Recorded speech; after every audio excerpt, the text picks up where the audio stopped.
There are two options, two pathways we can go down when it comes to the Iran situation. So step back for a little bit. What the President of the United States has said is, number one, Iran can never have a nuclear weapon.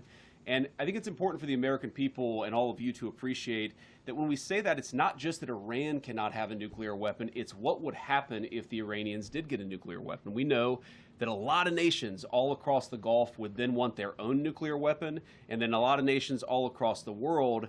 And what has been a very effective bright spot of American foreign policy really for the last 20 or so years would disappear overnight.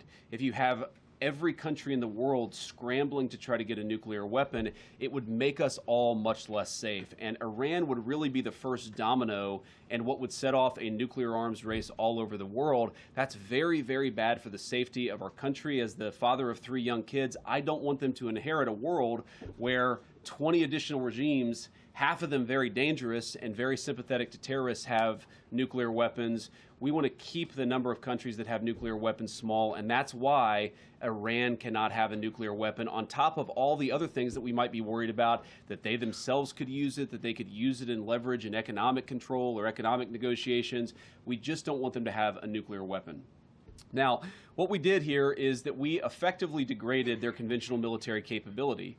That has been done. That has been successfully done. You could always do a little bit more, but where we are now is the president has asked us, has told us, to aggressively negotiate with the Iranians. Why did I go to Islamabad, Pakistan? Why did I spend, I think, probably 22 hours on a plane going there, 24 hours coming back, and then 21 hours on the ground negotiating with the Iranians? Is because we wanted to show a sign of good faith. The Vice President of the United States is willing to cut a deal so long as the Iranians are willing to meet us, again, on that core issue of never having a nuclear weapon.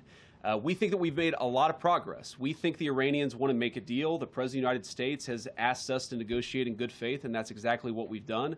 So we're in a pretty good spot here, but there's an option B.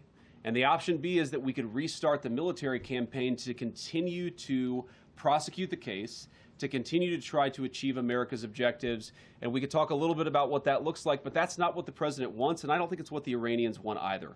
We have an opportunity here, I think, to reset the relationship that has existed between Iran and the United States for 47 years. That's what the president has asked us to do, and that's what we're going to keep on working at. But it takes two to tango. We are not going to have a deal that allows the Iranians to have a nuclear weapon. So as the president just told me, we're locked and loaded. We don't want to go down that pathway, but the president is willing and able to go down that pathway if we have to.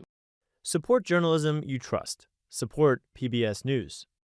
Donate now, or even better, start a monthly contribution today.